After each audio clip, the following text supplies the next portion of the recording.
Shalom, shalom, hermanos, que el Eterno les bendiga a todos en esta hermosa noche, una noche más que venimos delante del Creador para empezar lo que es este estudio, esta yeshiva, esta universidad, Yeshua sana y restaura, restaurando la casa de Israel. Así que bienvenido a todos los alumnos en esta hora. En esta hora empezaremos con el estudio, pero antes de hacer esta primera clase, ¿verdad? Esta primera clase, vamos a dejar a nuestra hermana María que ella haga una oración de empezada. Muy aburrido.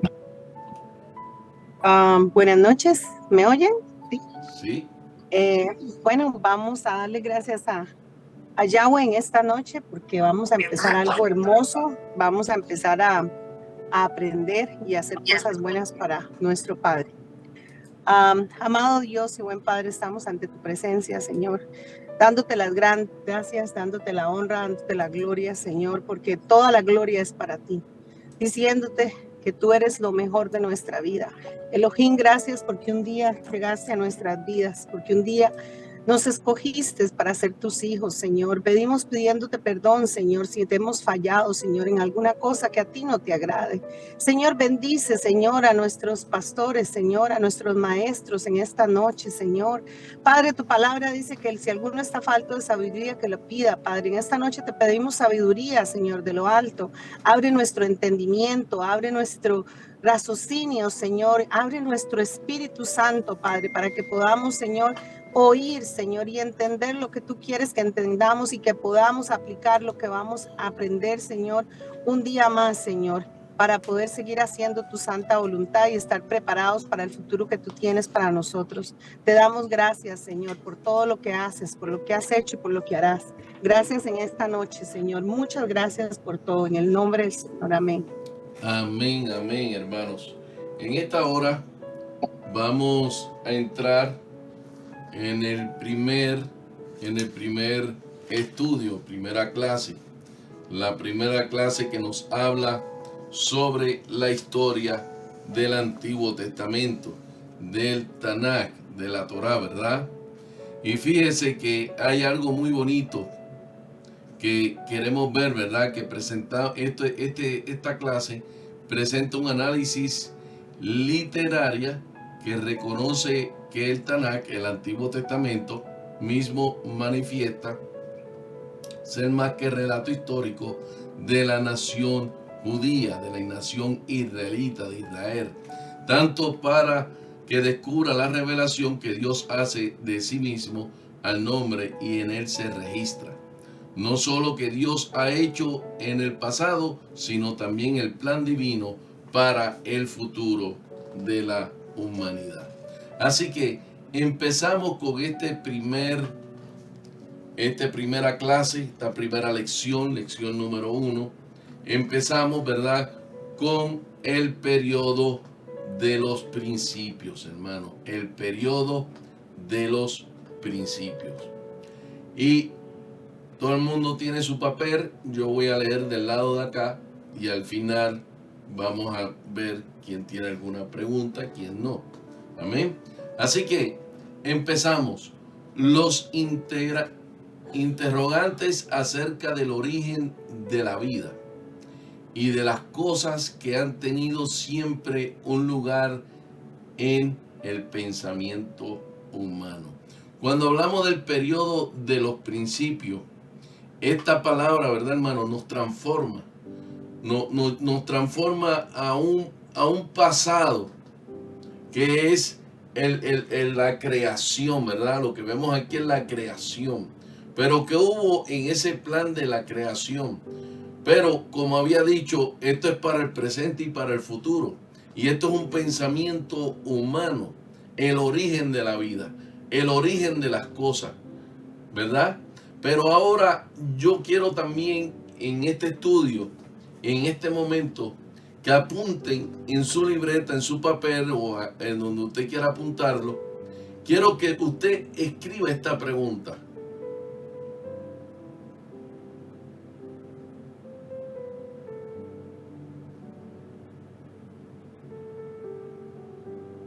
¿cuál es el periodo de mi principio? O sea, el periodo de su principio. Y eso lo vamos a discutir más adelante. Así que los descubrimientos del pasado, tanto como de los rollos del Mar Muerto, no solo son un reto para el estudioso, sino que también fascina al laico. El Antiguo Testamento, el Tanakh, la Torá, provee una respuesta a la interrogación del hombre, por lo que respeta al pasado. La gente se rompe la cabeza midiendo y pensando cosas del pasado, pero si traemos esa historia del pasado, del pueblo de Israel, o en este principio que viene siendo Génesis, el principio de la creación, si nos metemos en esa parte de Génesis capítulo 1, hermanos, si nos metemos en este momento, en ese momento de Génesis capítulo 1, y si tenemos la Biblia al lado, que bueno que la tengamos, y si nos podemos ir al libro de Bereshit, que es Génesis, dice: en el principio el Elohim creó los Shamaim, o sea, creó los cielos y la tierra, la Eret. Entonces, si nosotros nos ponemos a pensar, Dios hizo los cielos y hizo la tierra. Ahora, los primeros 11 capítulos de Génesis exponen los hechos, oiga bien, exponen los hechos esenciales respecto a la creación de este universo y del hombre. En el registro, el escrito del proceder,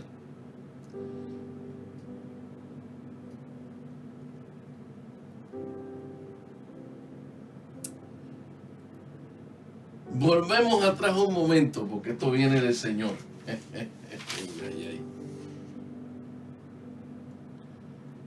En el versículo 2, la Eret, la tierra, estaba tohu, sin forma, en soledad, desértica, y bohu, vacía, en ruina, y la Yoshek, tiniebla, estaban sobre la faz del tejón, del abismo, y el rúa del Elohim se movía sobre la faz de las aguas.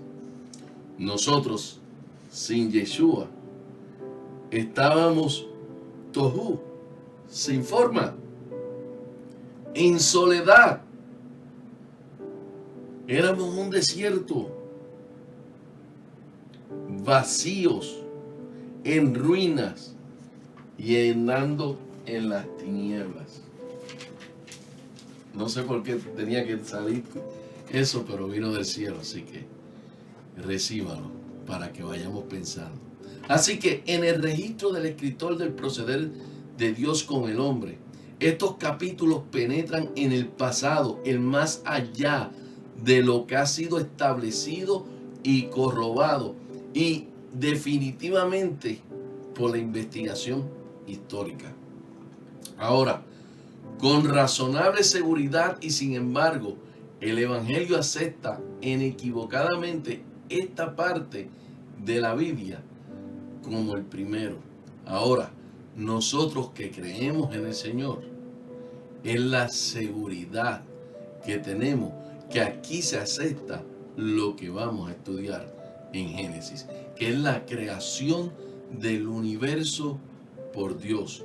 Los capítulos iniciales del canon son fundamentales para toda la revelación expuesta en el Antiguo y Nuevo Testamento. Y le estoy hablando así, no quiero meterle mucho porque si le hablo del Tanakh, algunos se me van a perder, y si les hablo del Brit Hadashah, otros se me van a perder, pero poco a poco vamos evolucionando. Cuando yo hablo del Tanakh, me estoy refiriendo al Antiguo, y cuando hablo del Brit Hadashah, estamos hablando del Nuevo Testamento. Así que en toda la Biblia hay referencias a la creación y tempranas a la historia de la humanidad, tal como se expone en estos capítulos. Ahora, ¿Cómo deberemos interpretar esta narración del principio del hombre y su mundo? Pregunta 2. ¿Es mitología, alegoria, una combinación contradictoria de documentos o ideas de un solo hombre acerca del origen de las cosas? Ahora, otros escritores bíblicos la reconocen como una narración progresiva de la actividad de Dios al crear la tierra, los cielos y el hombre. Usted va a salir de aquí, pero el lector moderno debe guardarse de leer más allá de la narración, interpretando en términos científicos y asumiendo que es un almacén de información sobre ciencias recientes desarrolladas. ¿Por qué le quiero decir esto? Porque si nosotros, el que lee ahora y lee que Dios hizo los cielos y la tierra, y nos encontramos con gente que han leído la Biblia, han estado en iglesia, pero no pueden entender que Dios hizo los cielos y la tierra, se van a estos términos científicos y terminan alejados de la iglesia. Y cuando uno va a evangelizarle, dice, no me hables de eso. Pero ¿cómo le podemos entrar? ¿Cómo nosotros vamos a batallar la ciencia con la palabra? Así que al interpretar esta sección de la Biblia o cualquier otro texto, ¿verdad? Es importante aceptarla en sus propios términos. Por eso es que habíamos hablado de las 4 interpretaciones de la Biblia. Si nosotros nos vamos a un nivel Pesha, que es el nivel literal, lo que dice el texto bíblico, eso es lo que vamos a funcionar, eso es lo que vamos a hablar, eso es lo que vamos a entender, porque no queremos entrar en otro nivel espiritual para poder entrar al segundo nivel de interpretación, que es el remés. Entonces, el remés es el nivel de lo escondido, las pistas que nos trae, los tipos y las sombras que vemos en ese versículo. En el versículo que acabo de leer, si nos vamos al Pesha, en el principio el Elohim creó los cielos y la tierra. Y la tierra estaba sin forma, en soledad, y estaba sobre la faz del tejón del abismo, y el rúa del Elohim se movía sobre la faz de las aguas. Eso es lo que ya usted entendió. Eso fue lo que usted ya leyó. Entonces, viene el científico y le dice, la tierra ya estaba hecha y el cielo ya estaba hecho. Y vino Dios y hizo al hombre. Pero ya no te dice, ya quitaron a Dios, porque ahora te quieren hacer ver que saliste del mono, que fue una evolución lo que sucedió. Pero como te quedaste en el primer nivel, en el Pesha, ahí te quedaste. Y como aprendiste eso es lo que se te quedó, eso es lo que la ciencia te dijo, fuiste a la escuela y eso fue lo que te enseñaron, pero ahora llegaste a un lugar donde los ojos espirituales son abiertos y entraste en el segundo nivel, el remés. Entonces ahora tú vas a buscar lo escondido. Párate.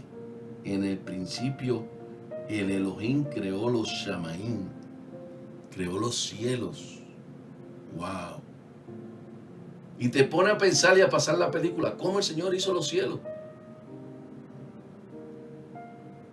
Entraste en el nivel 3, el Drash. Ahora tú vas a escudriñar, ahora tú vas a buscar porque tú quieres enseñar. Y ahí entramos en el nivel 4.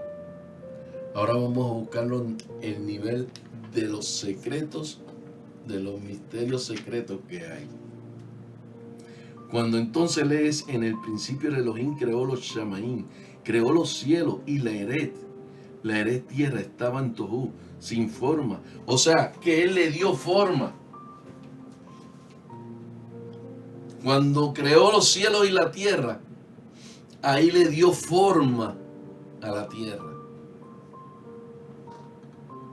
Así que el tiempo comprendido por este periodo de los principios no se indica en ningún lugar de las Escrituras.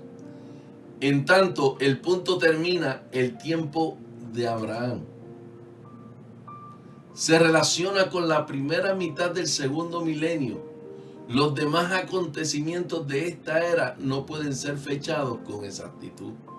Intentos de interpretar las referencias genealógicas como una cronología completa y exacta no parecen razonables a la luz de la historia secular.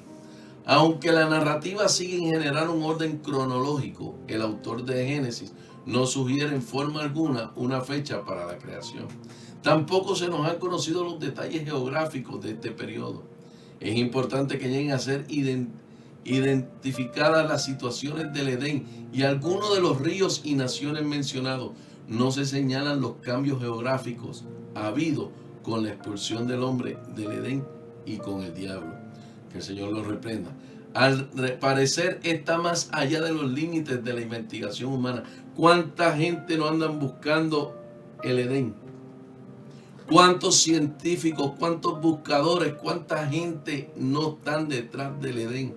Y siguen en el río Éufrates, se meten en el otro río, buscan por el otro lado, se meten al otro lado.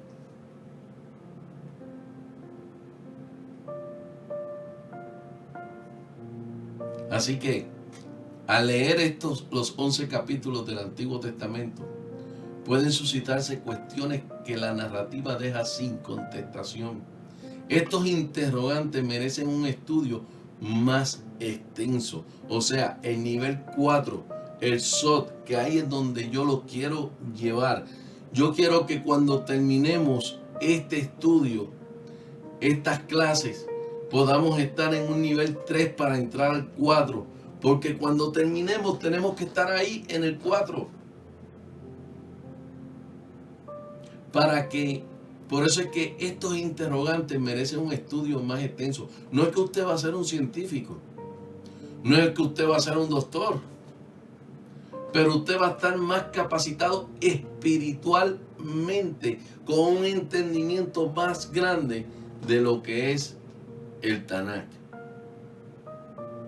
Estamos hablando de los profetas, estamos hablando de los salmos, estamos hablando de la Torá.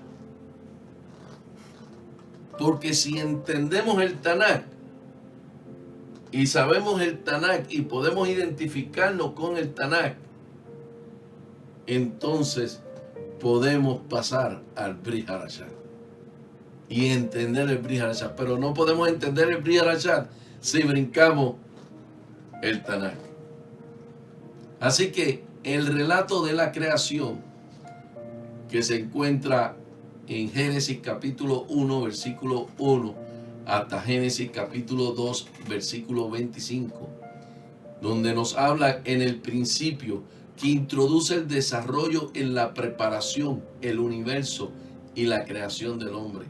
Si este tiempo sin fecha se refiere a la creación original o al acto inicial de Dios en la preparación del mundo, para que el hombre es cuestión de interpretación. En cualquier caso, el narrador empieza con Yahweh, o sea, el narrador Moisés cuando escribió, como el creador, y en este breve párrafo introdujo en Génesis 1, versículos 1 y 2, en relación con la existencia del hombre y del universo. Del capítulo 1 del versículo 3 al capítulo 2 del 3 va el orden del progreso que marcan la era de la creación y organización. Siempre Dios hizo todo organizado. Por eso es que Dios es un Dios de orden, es un Dios organizado. Y nosotros tenemos que estar organizados en ese orden que Dios nos ha puesto. En el periodo designado como de 6 días prevaleció el orden del universo relativo a la tierra. En el primer día fueron ordenadas la luz y las tinieblas para proporcionar periodos de día y de noche. En el segundo día fue separado el firmamento para hacer la expansión de la atmósfera terrestre. Sigue en el orden la separación en la tierra y de las aguas. Así la vegetación apareció a su debido tiempo. El cuarto día empezaron a funcionar las luminarias en el cielo, en sus respectivos lugares, para determinar las estaciones, años y días para la tierra. El quinto día trajo a la existencia criaturas vivas para poblar las aguas debajo y el cielo arriba. Culminantes fueron series de acontecimientos creativos. Fue el día sexto. Fueron ordenados los animales terrestres y el hombre para la ocupación de la tierra.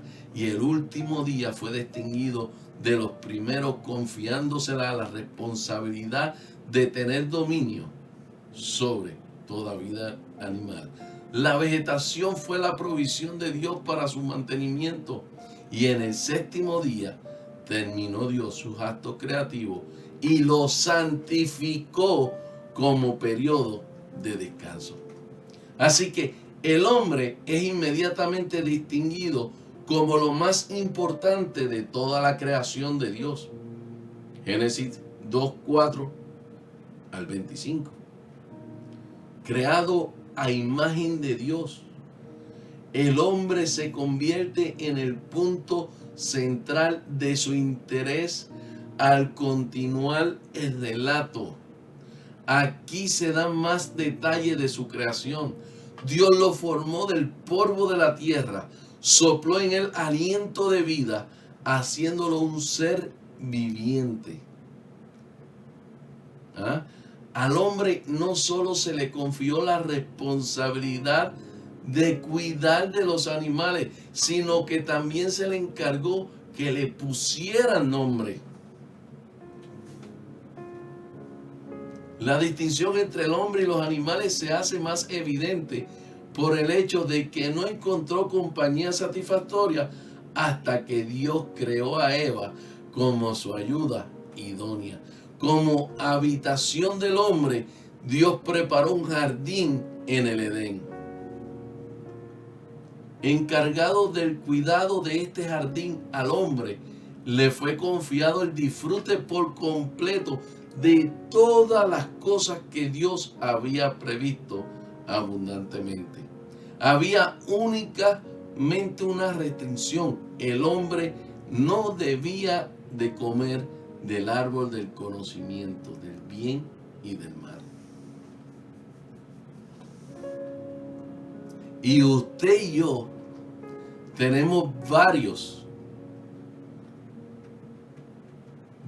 restricciones en los 10 mandamientos y en los mismos y los estatutos y los decretos de Dios.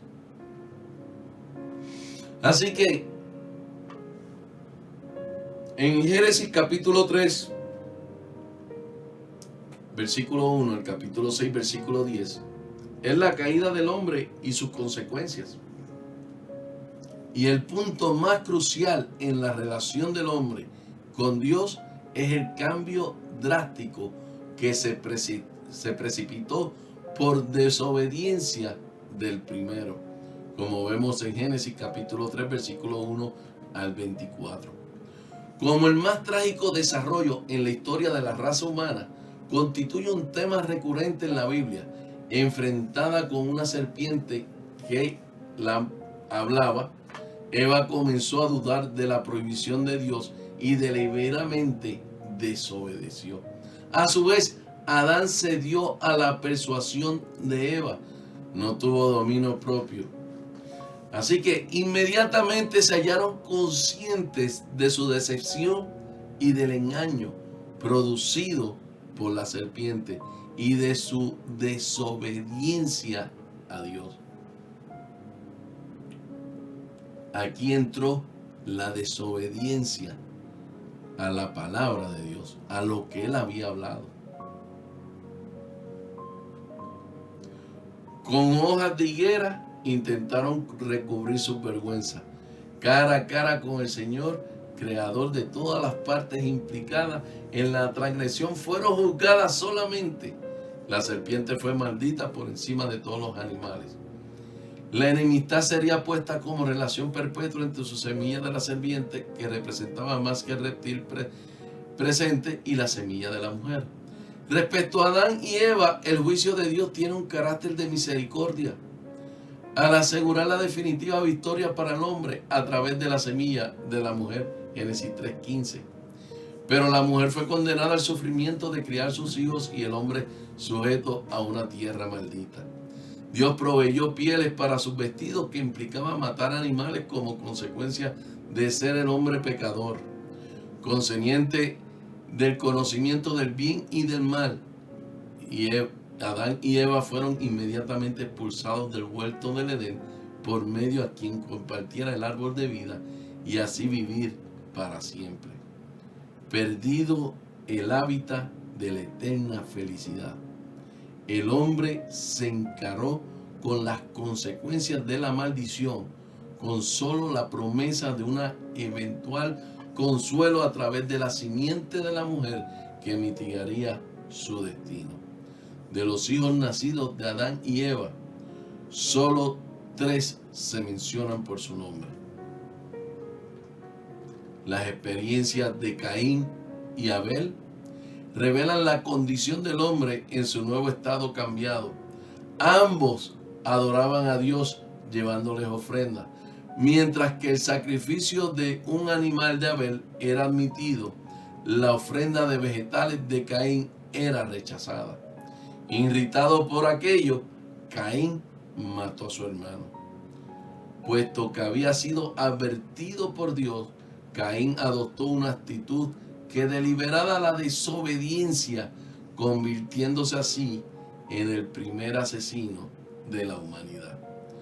No es irrazonable obtener la conclusión de que esta misma actitud prevaleció cuando llevó su ofrenda, que Dios había rechazado.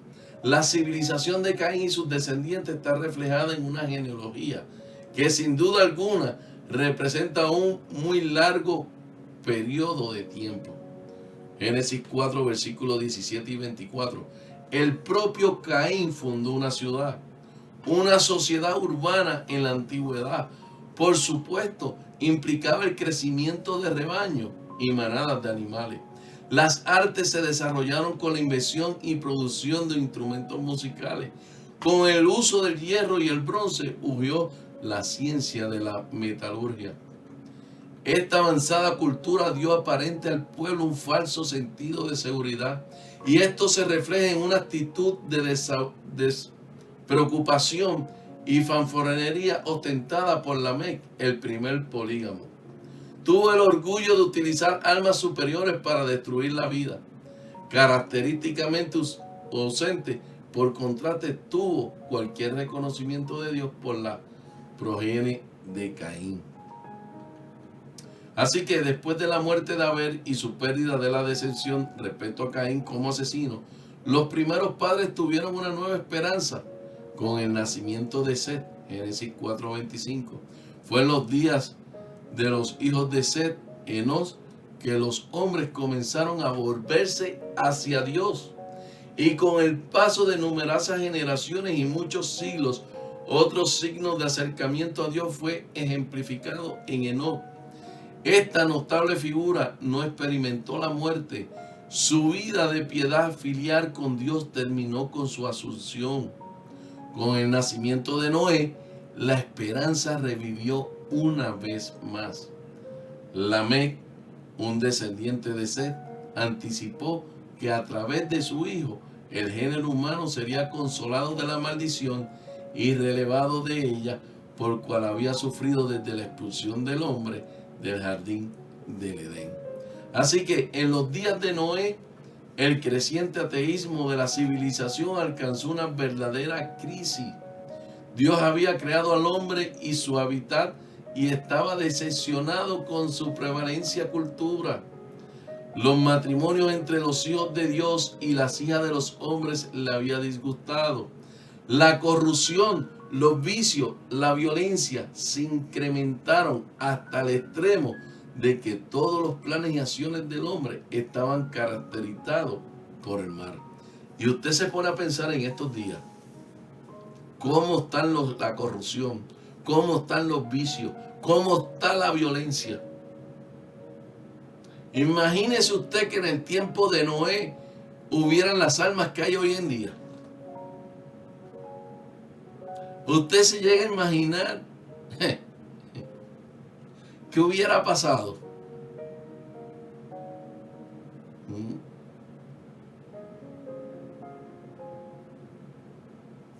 La actitud de lamentación de Dios en haber creado el género humano resultaba aparente en el plan de retirar su espíritu del hombre. Un periodo de 120 años de aviso precedió el juicio que pendía sobre la raza humana. Solo Noé encontró favor a los ojos de Dios. Por eso en esta parashá de Noé yo le dije a usted puede encontrar el favor a los ojos de Dios.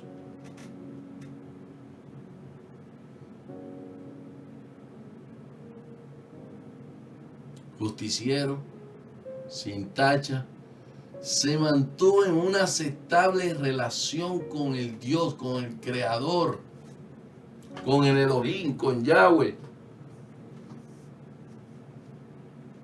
Nosotros tenemos que buscar esa relación con Dios, que podamos ver ese favor a los ojos del Elohim.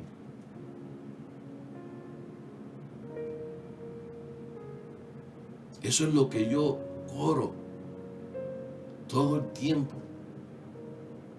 que haya favor en los ojos de Dios y mantenerme aceptable en la relación con el Creador. Usted no puede cambiar su día. Usted no puede cambiar su mañana. Usted no puede cambiar su noche. Usted no puede cambiar su estatus, a menos que usted tenga el favor en los ojos de Dios. ¿Y cómo se cree eso?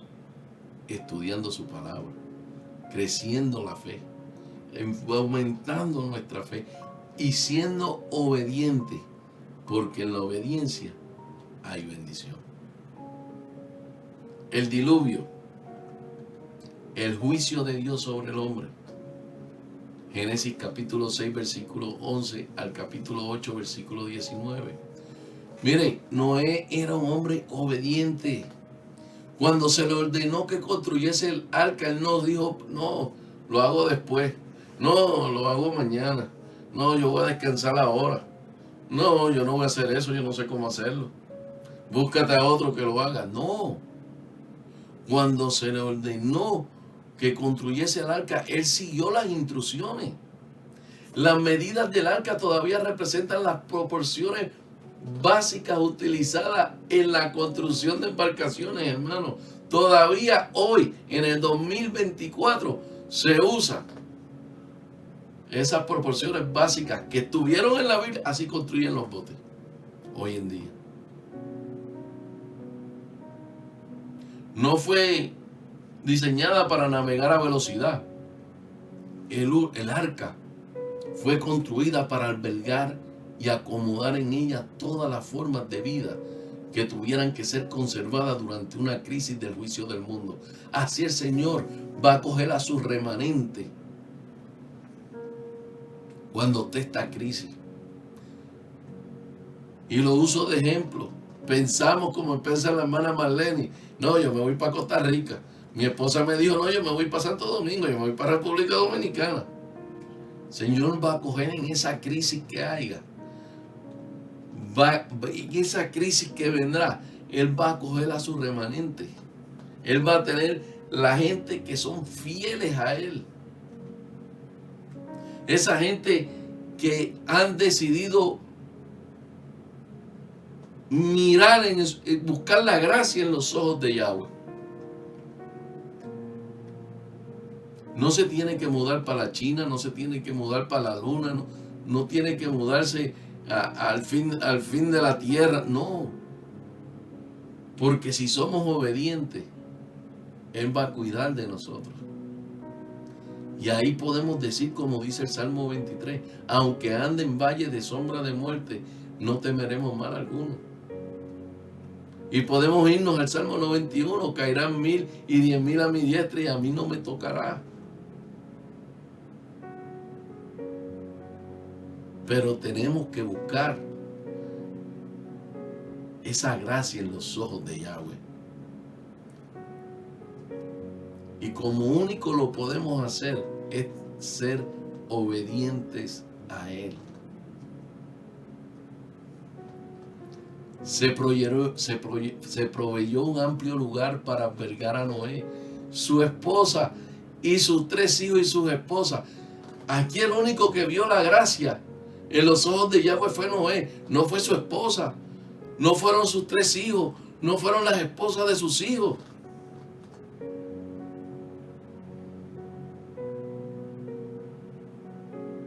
Una representación de cada animal básico y ave y alimento para todos ellos. Mira, hermano, durante aproximadamente un año Noé quedó confinado en el arca mientras que el mundo estaba sujeto al juicio divino.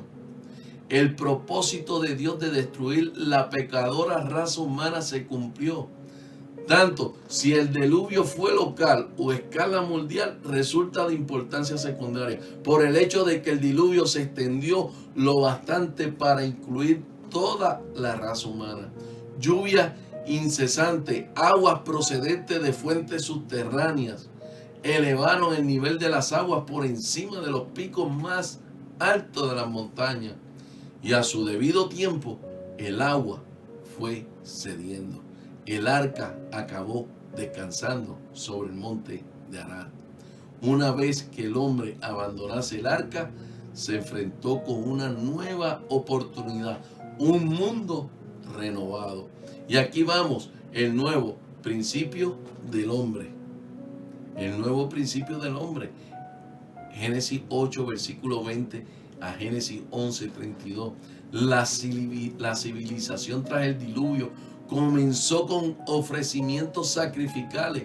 En respuesta, Dios hizo un convenio con Noé y sus descendientes. Jamás el mundo volvería a ser destruido con un nuevo diluvio. El arco iris en el cielo se convirtió en signo perpetuo de la alianza eterna entre Dios con el hombre, bendiciendo a Noé, y Dios lo comisionó para poblar y adueñarse de toda la tierra. Los animales debidamente sacrificados, al igual que la vegetación, quedaron como fuentes de alimento viviente. El hombre, sin embargo, quedaba estrictamente a disposición de Dios, a cuya imagen había sido creado, para evitar el derramamiento de su sangre. Volviendo hacia un propósito agario, Noé plantó una viña. Su indulgencia con la ingestión del vino resultante dio como resultado que Cam y probablemente su hijo Canaán le faltasen el respeto que le debían. Este incidente dio ocasión a los pronunciamientos paternales de maldición y bendición hechos por Noé. Génesis 9, versículo 20 al 28.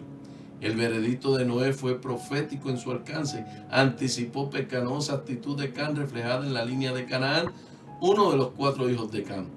Siglos más tarde, los impíos, los cananeos, fueron objetos de severos juicios con la ocupación de sus tierras por los israelitas. Sem, Jafet y los otros hijos de Noé recibieron las bendiciones de su padre, siendo una racial lingüísticamente la raza humana. Permaneció en lugar un periodo indefinido. Sobre la llanura de Sinar, emprendió el proyecto de construir un tremendo edificio. La construcción de la Torre de Babel representaba el orgullo en logros humanos, al igual que un desafío del mandato de Dios para poblar toda la tierra. Dios, que continuamente, tomando interés en el hombre constantemente de su creación, no podía ignorarlo. Entonces aparentemente la torre no fue destruida, pero Dios terminó con el intento por la confusión de las lenguas. Esto dio como resultado a la dispersión de la raza humana. La distribución geográfica de los descendientes de Noé se da un breve sumario, y esta genealogía, que representa una larga era, sugiere áreas hacia cuales emigraron las diversas familias. Jafet y sus hijos se situaron en las proximidades de los mares Negro y Caspio, extendiéndose hacia el oeste en dirección de España. Génesis 10, versículos 2 y 5. Y muy verosímilmente los griegos, los pueblos indogermánicos y otros grupos emparentados entre sí descienden de Jafet. Los 3 hijos de Canaán descendieron hacia África. Génesis 10, versículos 6 y 14. Suficientemente se expandieron hacia el norte y hacia las tierras de Sinar, Asiria, construyendo ciudades tales como Nínive, Calat, Babel, Akkad y otras. Canaán, el cuarto hijo de Can, se estableció a lo largo del Mediterráneo, extendiéndose desde Sidón a Gaza y hacia el este. Aunque los camitas de origen racial, los cananeos utilizaban una lengua muy emparentada de cerca de los semitas, Can y sus descendientes ocuparon el área norte del Golfo Pérsico, Génesis 10, versículo 21 al 31. Elán, Asur y Arán y otros nombres de ciudades estaban asociados a los semitas. Después de 2000 años, antes de la era común, tales ciudades como Marí y Nahor se hicieron centros sobresalientes de cultura de los semitas. Para concluir el periodo de los fin de los desarrollos se reduce hacia los semitas, por medio de una estructura genealógica que utiliza 10 generaciones. Un registro finalmente se enfoca sobre Taré, que emigró desde Ur a Aram. El clima de la presentación de Abraham más tarde, conocido Abraham en Génesis 17:5, que encarna el comienzo de una nación elegida, la nación de Israel, que ocupa el centro de interés en todo el resto del Antiguo Testamento. Esta fue la primera clase de historia del Antiguo Testamento. ¿Alguna pregunta?